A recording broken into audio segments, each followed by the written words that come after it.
কালী মন্দিরে পুজো দিয়ে প্রচার শুরু করেন করিমপুর বিধানসভা কেন্দ্রে তৃণমূল প্রার্থী সোহম। জেতার ব্যাপারে 100% আশাবাদী তিনি। সাংসদ মহুয়া মৈত্রের গড় হিসেবে পরিচিত করিমপুর, আর সেখানেই কালী মন্দিরে পুজো দিয়ে প্রচার শুরু করেন তিনি। এদিন প্রচারে বেরিয়ে খুব ভালো সাড়া পেয়েছেন বলেও সংবাদ মাধ্যমকে জানান সোহম চক্রবর্তী। একই সাথে করিমপুরবাসীর সাথে শুধু রাজনৈতিক প্রার্থী হিসেবে নয়, আগামী দিনে নিবিড় থেকে নিবিড়তম যোগাযোগ থাকবে বলেও জানান তিনি।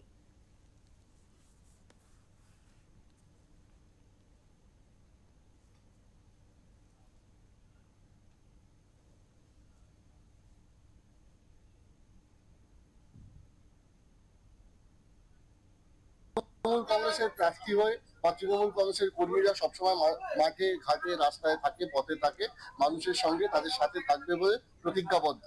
সুতরাং মানুষ এটা বোঝেন, প্রার্থী যেই হয়ে আসুক না কেন, যখন সিম্বলটা ইম্পর্টেন্ট, মমতা বন্দ্যোপাধ্যায় আশীর্বাদ ধন্য হয়ে এবং অভিষেক বন্দ্যোপাধ্যায়ের স্নেহধন্য হয়ে আমরা প্রত্যেকে যারা রয়েছি, আমরা তৃণমূল কংগ্রেসের সিম্বল নিয়ে আমরা লড়ি এবং সেটা আমরা প্রত্যেকে মানুষের ঘরে ঘরে পৌঁছে যাই।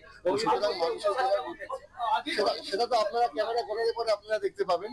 অবশ্যই যাতে এই উচ্ছ্বাস, এই উন্মাদনা আরো ডাবল হয়, সেই চেষ্টায় আমরা থাকবো এবং আমরা সবসময়, এবং আমি নিজে ব্যক্তিগতভাবে সবসময় চাই এবং আগামী গত দিনেও চেয়েছি, আগামী দিনেও চেয়েছি যে একদম নিবিড় থেকে নিবিড়তম হয়ে মানুষের সঙ্গে তাদের সম্পর্ক, এবং সেটা কোনো রকম ভাবে প্রার্থী হয়ে নয় বা যদি তাদের আশীর্বাদ পেয়ে যদি বিধায়ক হই সেটাও নয়, তাদের ঘরের ছেলে হয়ে থাকতে চাই। এটাই আমার সবথেকে